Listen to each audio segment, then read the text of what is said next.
Hi everyone, welcome to legend YouTube channel and legend online classes.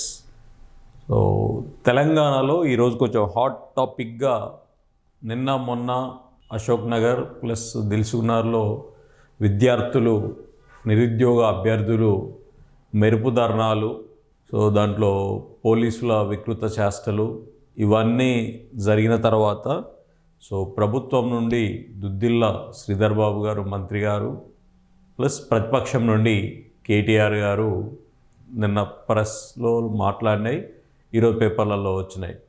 So నోటిఫికేషన్లు వెంటనే వేయాలి, 2 లక్షలు ఇస్తామని మోసం చేశారని ప్రతిపక్షం అంటే, నోటిఫికేషన్ల గురించి మీరా మాట్లాడేది? నిరుద్యోగులను మోసం చేసిందే మీరు, ఇప్పుడు మొసలి కన్నీరు గారుస్తున్నారని శ్రీధర్ బాబు గారు స్టేట్మెంట్ ఇచ్చారు. సో యాక్చువల్గా ఏం జరిగింది ఏందనేది మనం మాట్లాడదాం. సో దానికంటే ముందు లాంగ్ టర్మ్ ప్రిపరేషన్లో ఉన్నటువంటి అభ్యర్థుల కోసం మన యాప్లో ప్లే స్టోర్లో లెజెండ్ క్లాస్ యాప్ ఉంటుంది, మీకు తెలుసు. సో లెజెండ్ క్లాసెస్, సో ఈ యాప్లో 200 రూపీస్కే మీరు కింద ఏ కోర్సునైనా పర్చేజ్ చేయొచ్చు. ఎస్ఐ కానిస్టేబుల్కి సంబంధించినటువంటి ఫుల్ కోర్స్ కానీ, ఆర్ఆర్బి కోర్స్ కానీ, లేదా ఎస్ఎస్సి జీడీ కోర్స్ కానీ, ఫుల్ సిలబస్లు, నెక్స్ట్ గ్రూప్స్కు సంబంధించిన కోర్సులు కూడా ఉన్నాయి.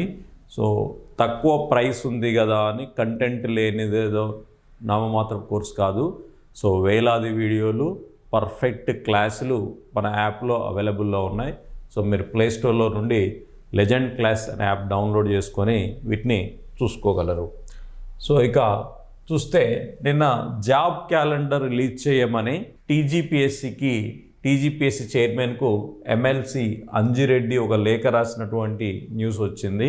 సో వాస్తవానికి లేఖలు రాయాల్సి వచ్చినా, డిమాండ్ చేయాల్సి వచ్చినా అది టీజీపీఎస్సీని కాదు, ప్రభుత్వాన్ని డిమాండ్ చేయాలి. ఎందుకంటే టీజీపీఎస్సీ జాబ్ క్యాలెండర్ రిలీజ్ చేయదు. సో ఆల్రెడీ నోటిఫికేషన్స్ ఈ టైంలో ఇవ్వమని ప్రభుత్వం చెప్తే అప్పుడు టీజీపీఎస్సీ పనిచేస్తుంది. బట్ అయినప్పటికీ కూడా దీన్ని చదువుదాం. వెంటనే జాబ్ క్యాలెండర్లు విడుదల చేయాలి టీజీపీఎస్సీ చైర్మన్కు ఎమ్మెల్సీ అంజిరెడ్డి లేఖ. సో వెంటనే జాబ్ క్యాలెండర్ విడుదల చేసి వివిధ ఉద్యోగాల భర్తీకి చర్యలు తీసుకోవాలని బీజేపీ నేత ఎమ్మెల్సీ చిన్నమ్మైల్ అంజిరెడ్డి టీజీపీఎస్సీ చైర్మన్ బుర్ర వెంకటేశంకు విజ్ఞప్తి చేశారు. రాష్ట్రంలో ఉద్యోగ నోటిఫికేషన్లు విడుదల చేయకపోవడంతో నిరుద్యోగులు నిరాశతో ఉన్నారని ఆయన పేర్కొన్నారు. ఈ మేరకు చైర్మన్కు లేఖ రాశారు. అశోక్ నగర్, ఎల్బీ నగర్ వంటి ప్రాంతాల్లో వేలాది మంది విద్యార్థులు కనీస వసతులు లేకపోయినా కేవలం ₹5 భోజనంతో కడుపు నింపుకుంటూ పోటీ పరీక్షల కోసం నిరంతరం శ్రమిస్తున్నారని, నీళ్లు, నిధులు, నియామకాల సాధన కోసం ఏర్పడిన తెలంగాణలో ఉపాధి కల్పన అనేది తెలంగాణ ఉద్యమ ఆకాంక్షల్లో ప్రధానమైనదని తెలిపారు.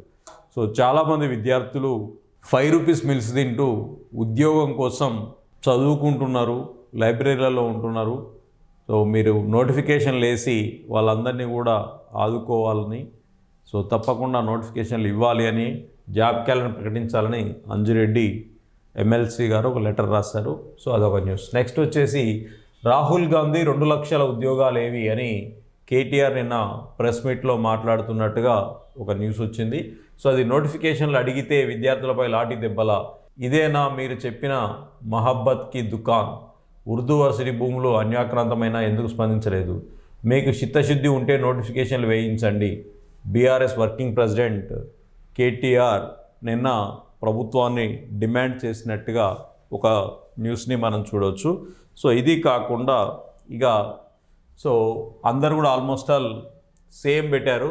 నిరుద్యోగులపై బీఆర్ఎస్ మొసలి కన్నీరు, నిరుద్యోగుల పట్ల బీఆర్ఎస్ కపట ప్రేమ, నిరుద్యోగులపై బీఆర్ఎస్ది కపట ప్రేమ, నిరుద్యోగులపై బారాస ముసలి కన్నీరు. సో ఇదంతా కూడా శ్రీధర్ బాబు గారి స్టేట్మెంట్. సో అన్నిట్లో కూడా ఆల్మోస్ట్ సేమ్ స్టేట్మెంట్ ఉంది.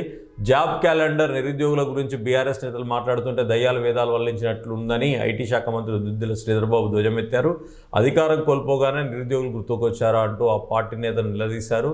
నిరుద్యోగుల పట్ల వారిని కపట ప్రేమేనని ఎద్దేవా చేశారు. శుక్రవారం రంగారెడ్డి జిల్లాలో ఈ సందర్భంగా శ్రీధర్ మీడియాతో మాట్లాడుతూ ఐఐటీహెచ్ విద్యార్థులు ఉద్యోగ అన్వేషకులు కాకుండా ఆలోచనలు ఆవిష్కృత మారాలని పిలుపునిచ్చారు. రాష్ట్రంలో దాదాపు 20 లక్షల మంది నిరుద్యోగ యువత ఉన్నారని, వారందరికీ ప్రభుత్వ ఉద్యోగాలు అనేది సాధ్యం కాదని ప్రైవేట్ రంగంలో ఉద్యోగాలు ఇప్పించే ప్రయత్నం చేస్తామని శాసనసభలో చెప్పినట్టు గుర్తించారు.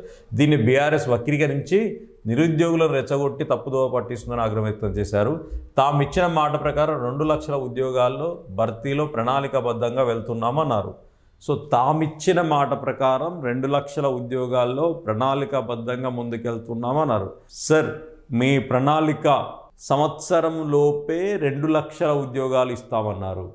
2 సంవత్సరాలు అయిపోయిన తర్వాత కూడా మీరు కనీసం 10,000 కూడా మీరు కొత్త నోటిఫికేషన్లు వేయలేదు.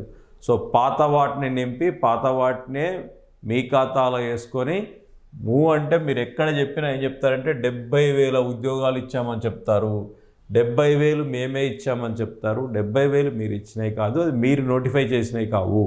ఆ నోటిఫికేషన్లు ఎక్కడ డేట్ చూసినా కూడా నోటిఫికేషన్లు గత ప్రభుత్వ నోటిఫికేషన్లను మీరు ఫిలప్ చేశారు. బట్ మీరెన్ని ఫిలప్ చేస్తారు? మీరు ఇప్పటివరకు ఒక్కటి కూడా వేయకపోవడం అనేది శోచనీయం. సో తప్పకుండా కాంగ్రెస్ ప్రభుత్వం బీఆర్ఎస్ ముసలి కన్నీరు కలిసిన మరి నిరుద్యోగులు చేస్తున్నటువంటి ధర్నా గురించి మీరేం మాట్లాడతలేరు. మీ హయాంలో కూడా నోటిఫికేషన్ల కోసం ధర్నా చేయించారు, మీరు మాట్లాడారు. ఇప్పుడు మీరే అధికారంలో ఉండి ఆ నోటిఫికేషన్లు వేయకుండా తత్సారం చేస్తూ నిరుద్యోగులను మోసం చేస్తున్నారు. సో కాబట్టి తప్పకుండా ఆలోచించి మీరు క్యాలెండర్ వేస్తారా వేయరా మీ ఇష్టం, బట్ వరుసగా నోటిఫికేషన్లు వేయండి డైరెక్ట్గా. సో ఆ పనైనా చేయాలని కోరుకుంటున్నాం. సో తప్పకుండా ప్రభుత్వం నోటిఫికేషన్లు వేయాలని ఆశిద్దాం. Wish you all the best, good luck.